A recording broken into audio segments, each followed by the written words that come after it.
vocabulary terms. Okay, your constant term is the term in an algebraic equation which contains no variables, absolutely no variables.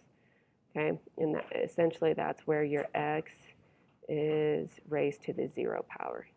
Okay, and that's why it's called a constant term, because the x does not affect it at all. All right. So there's no variables. If there is no such term, the constant term is 0. Okay, here's two examples.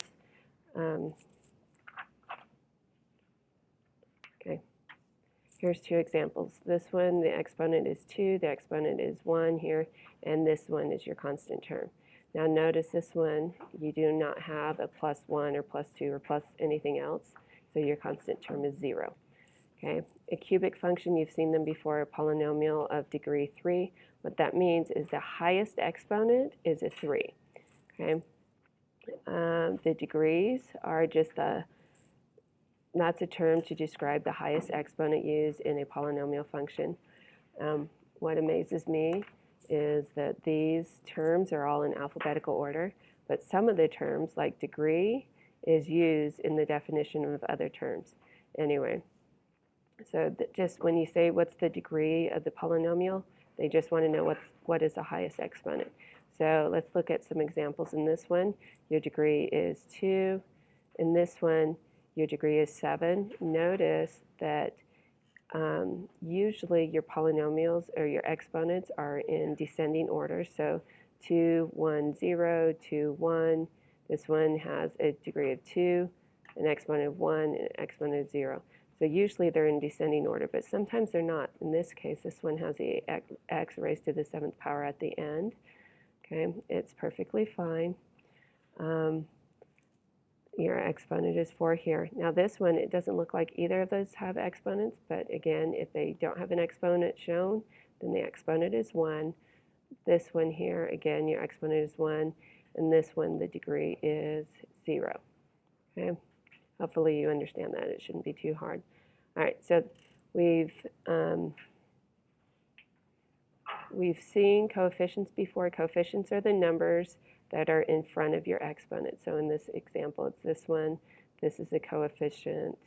Let me see, there's a coefficient there. There's a coefficient. There's a coefficient. So there's lots and lots of different coefficients that you've already seen before. Those are all coefficients. Okay, now the leading coefficient is the constant term or number that is multiplied to the variable with the greatest degree. Okay, so in this case, your leading coefficient would be this one, and notice you don't have a number there, so the leading coefficient is 1. In this case, your leading coefficient is 5. Here, your coefficient is 1 as well. Here, it's the 2 and the 3. Okay, with this one, even though the x raised to the 7th power is last, the leading coefficient is still right here. It's the 1. Okay. In this example here, your leading coefficient is -2. All right, last couple of terms we want to look at, maximum value and minimum value. The maximum value is the highest point over the entire domain of the function. So this point right here would be the maximum value. A relative maximum is the highest point in a particular section. So this one is a relative maximum. So from like here to here, the highest point is here. Okay. Same thing with minimum values. You've seen them before. Minimum values here and here and here. And I think that's all. Wait, no. We have, a couple more definitions I want to go over. Quadratic polynomial functions and quartic polynomial functions. This one's second degree polynomial. The degree of the polynomial is 4. So these are just examples of your quadratic. Your degree is 2, and quartic is 4. Okay, with polynomials, sometimes you'll be given a formula and you'll have to figure out what the graph will look like without your calculator. Sometimes you'll have the graph of it and you'll have to figure out what formula would match up with that graph. Okay, well, there's some hints, or there's some pattern with how the ends of the polynomial react, and the number of curves or bends or minimum or maximum points on the graph. Okay, the first thing, the end behavior, is what happens to the function as x approaches your extreme end. So as x gets like really, really small, like negative 1 million or positive 1 million. Okay, so the very end behavior of the graph. That's what we're looking at here. Okay, and so if you did from negative 1,000 to positive 1,000 on your x-axis, and you would see sometimes the graphs, the ends will keep going up like this forever. Sometimes they'll go down like that forever. And we just want to know, we don't care about what's happening in the middle. We want to know how is the graph going to end up close to infinity. All right, so that's what we're talking about with end behavior. Now, with the number of bends, that's telling us how many relative maximum or relative minimum points are on the graph. There are points at which the graph changes from increasing to decreasing or decreasing to increasing. Essentially, we're looking at the middle of the graph.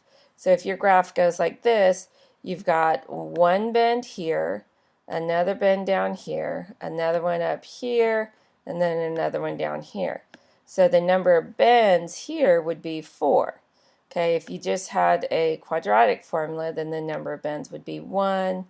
If you had a cubic formula like that, you could have 2. I know that looks like I have 3, but just because I drew it kind of crazy. Let's see if I can do it like this. All right, there we go. So in this case, we'd have one bend here and another bend here. Okay, so there are certain things that you can tell about the graph and the equation just about the end behaviors and the number of bends. So first, let's look at the number of bends. The number of bends will be at most 1 less than the degree. So if I have the polynomial x cubed, okay, the most amount of bends that I could have would be 2, because it has to be 1 less than whatever my degree is. Let's say I had the degree of 5, then I would have, the most I would be able to have, the most curves I would be able to have was 4. Okay, that's pretty easy. All you have to do is subtract by 1. But then, if our degree is even, then both endpoints point the same direction. They either both point up or they both point down. If our degree is odd, then the endpoints point in opposite directions.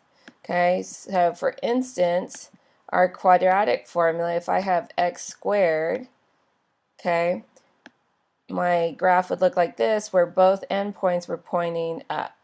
If I had negative x squared, my graph would look something like this, and both of them would point down. In both cases, both the endpoints are, the end behaviors are the same. They're either pointing both up or both pointing both down. Now, if I had x cubed, okay, the graph would look like this, and one end would be going up and one end would be going down. Okay, so notice our cubed has a odd degree. It's an odd degree, and x squared, our quadratic, it has an even degree. Okay, so that tells us whether, so the even or oddness of our degree tells us if both are going to point in the same direction or in opposite directions. Now the last thing I want to go over is the leading coefficient. This part, the leading coefficient determines if the graph, the leading coefficient determines the graph right end behavior. If the leading coefficient is positive, the graph points up. If it's negative, the graph points down. So, just from that, I realized that I drew this graph wrong. So the leading coefficient, let's say this was a negative 2x cubed, then because of this negative, the right side of my graph, this side of the graph would point down. Now, let's say I had 2x cubed, so this is positive, then the right side of my graph will point up and the left would point down. The reason why the left has to point down is because it's an odd degree, and it's so my n's go in opposite directions. Okay, notice here my leading coefficient's negative, so my n behaviors are pointing down. Here the leading coefficient is positive and they're pointing up. All right, so that's basically the gist. The last page of your notes, you have a table like this, and then you have 4 graphs and 4 formulas on the back. Go ahead and cut out those graphs and either tape or glue them onto this paper. Okay. When you're talking about end behaviors, you'll see some math shorthand. This stuff right here, it reads, as x approaches, this arrow means approaches negative infinity.